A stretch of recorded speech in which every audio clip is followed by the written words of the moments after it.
Hi, welcome to a new episode. I found that most of the videos out there in YouTube regarding camera animation using Keyshot is difficult for the beginners to understand. So in this video I will simply explain the procedures for you. So I believe that by the end of this video you will be able to do simple camera animations using Keyshot by yourself. For doing animations using Keyshot, you can simply click on this animation button or simply click on this Windows tab and click on animations. Now you can see an animation timeline here, and on the left side you can see an animation wizard button. Just click on that and I will show you different kinds of camera animations available on Keyshot. Just click on animation wizard. You can just click on that and preview the kind of animations. For example, if you click on this inclination, you can see that what does it mean. There is an orbit option, there is panorama, translation, etc. You can actually start the process using animation wizard, but I will be doing it in a different method which will be easy for the beginners. So just close this animation wizard and you can see that there is a camera tab under here.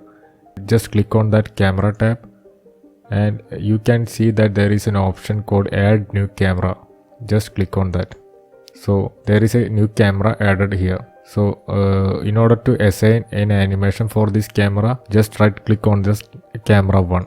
There is an option called animation. So I will be assigning an orbit animation for this camera 1. Just click on that orbit. You can preview the animation you added by just clicking on this play button. But you can see that even though we are clicking on this play button, it is not playing. So in order to resolve this issue, you can see that when you bring the cursor over this timeline, there are two arrows pointing to left and right. Just select this arrow, orange arrow pointing towards the right, and click the left button of the mouse and drag to the end of this clip. So you can see that the hatched portion on this timeline moved to the end of this clip.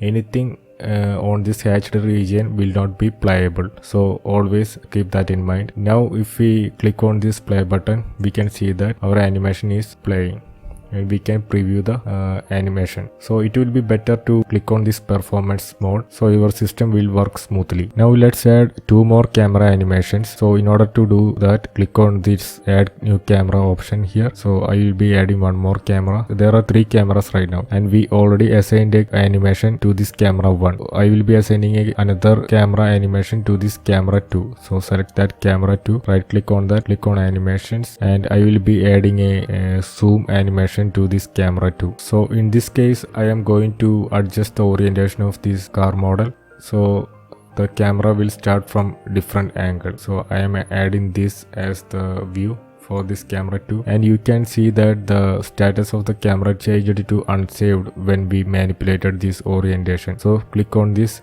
save current camera option down here, so it is automatically saved. Now you can preview the animation you added to the second camera. It is already showing here on this animation timeline. So click on this play button. You can see that it is zooming in.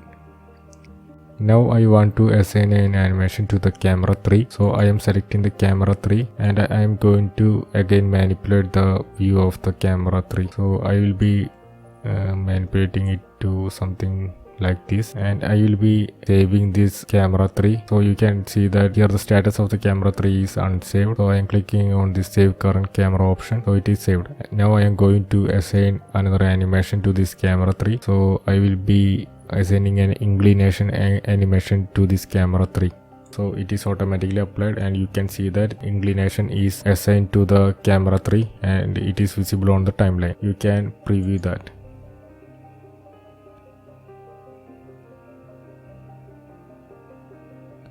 Now if you want to adjust the view of this camera, you can do it simply like this.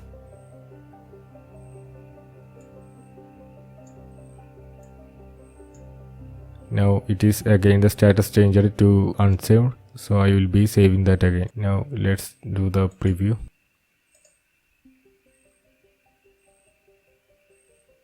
Yeah, that's it.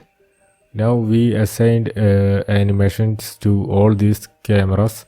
So the next thing we have to do is we have to apply switch events to each of these cameras. So it will be the camera 2 will be played after the camera 1 and camera 3 will be played after the camera 2. So in order to do that, click on this scene options, and under this scene tree you can see that several items like model sets, cameras and environments are there. We have to select these cameras. Click on this plus icon, and you can see that there is a free camera which is the default one, and there are 3 cameras which we added. So in order to apply the switch events, just click on this. You can see the assigned animations under each of these cameras. Now I have to play the animation of the camera 2 after the camera 1. So in order to apply the switch events for that, just right click on the camera 1 first and click on the set as active camera. Then click on the again right click on the camera 1, select this add animations. You can see that there is an option called switch event, and there are 2 options right now here. We can either assign camera 2 after the camera 1, or you can also assign camera 3, but here I am going to assign camera 2 animations after the camera 1 animation. So I am clicking on this camera 2 animation. So it is the switch event is assigned under this camera 1 for the camera 2 animation. I will be minimizing this and clicking on this camera 2, right clicking on it, making it active camera by clicking on this set as active camera option, and click on this plus button. You can see that the animation is already there. Again right click on this camera 2, click on this add animation and add a switch event. This time I have to play the animation of the camera 3 after the camera 2 animation. So I will be selecting the camera 3. So it is added down here. We don't have to add any switch event after camera 3 because it is the last animation played. So we don't have to assign any switch event for this camera 3. Here I will be again going back to this camera 1, select that and set it as the active camera. Now let's rearrange the order of this switch event so it will look clean and will be easily understandable for you. So in order to rearrange these camera events, just click on that and just drag it. I am going to set it under the camera 1 orbit 8 and repeat this for the camera 2 switch event. Click on that and set it under camera 2, and you can see that everything is in proper order. Now let's check the preview of the animation by clicking on this play button.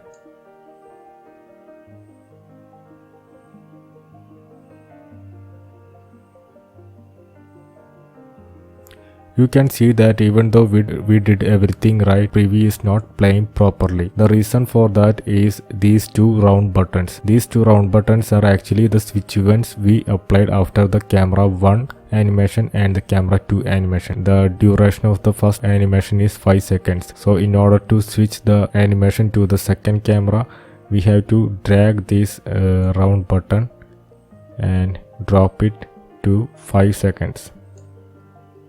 Repeat this for the second switch event. So we have to play the third clip after the second clip, which is after 10 seconds. So I am keeping it here. Now let's again check the preview.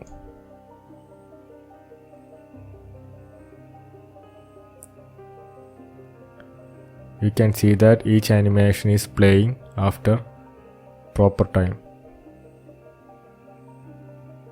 Now finally, in order to do rendering of this animation, click on this render button at the bottom, and you can see that we selected this animation tab, and if you are a beginner, keep it basic actually. So you can change the resolution. Click on this video output box and assign a name for your file. Also select a destination folder. Also select the format of the output video. So there are this much formats available, but it is better to select the MP4 options, I think, because the AVI option may require high spec computers. So after making changes on this necessary changes on this output window, click on this options menu bar. So in order to adjust the quality of the animation, you can select either one of these two options. You can either select this maximum samples option or maximum time option. I selected this maximum time option and assigned 24 seconds for the rendering of each frame. You can check the total number of frames by clicking on this output, and you can see that there are 378 frames, and the duration for rendering 378 frames will be 2 hours 30 minutes if I assign 24 seconds for each frame. And after assigning this, you can just click on this render button in order to do the rendering. Anyway, I am not doing the rendering of these animations. I hope this video was helpful for you. Thanks for watching, and keep subscribed for future updates and tutorials.